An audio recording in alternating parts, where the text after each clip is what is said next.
ကဘာပေါ်ရင်းအမှားဆုံးနှံ့များ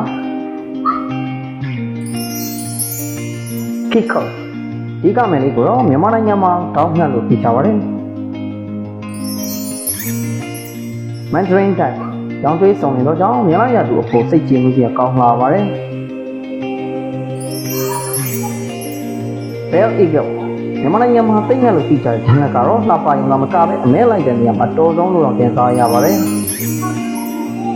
Flapping Eagle ဒီသိငှက်ကိုတော့ကပန်နိုင်ငံမှာအများဆုံးတွေ့ရတော့ကြောင့်ကပန်သိငှက်လို့ခေါ်ကြပါတယ် Scarlet Macaw ဒီငှက်ရဲ့အလှတရားကတော့ကျွန်တော်တို့ပြောပြကြမလို့တော့ပါဘူးเนาะကြည့်ကြည့်လိုက်ပါ Quail အရင်ကပါလုံးနဲ့ဒီငှက်ကလေးကတော့အရင်ချက်ချက်ကောင်းတဲ့အမီးလေးကိုတော့ပိုင်ပိုင်ထားပါသေးတယ် Kingfisher သူ့ရဲ့နာမည်အတိုင်းပါပဲအကောင်သေးပေမဲ့ငါးဖမ်းတဲ့နေရာမှာအရင်ကျွမ်းကျင်ပါတယ် Perspective Quail စိတ်အောင်ချေထားတယ်လို့အနာတညာနဲ့အရင်ကပါတယ်ဒီငှက်ကလေးကိုတော့ကိုယ်တိုင်ကကြည့်ကြည့်ကြပါတော့ Go round field sand ချမ်းငှက်တွေနဲ့မတူရင်ကိုယ်ပိုင်လာတရားနဲ့ပြည့်နေနေတာကြောင့်အရင်ကပါလုံးတော့မဆမ်းပါဘူး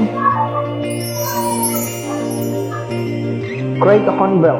ဒီငှက်မှာအထူးခြားဆုံးကတော့သူ့ရဲ့နှုတ်ပြီးပဲဖြစ်ပါတယ်။ပြင်းလိုက်တာနဲ့ဘယ်လောက်ကြီးတယ်ဆိုတာသိ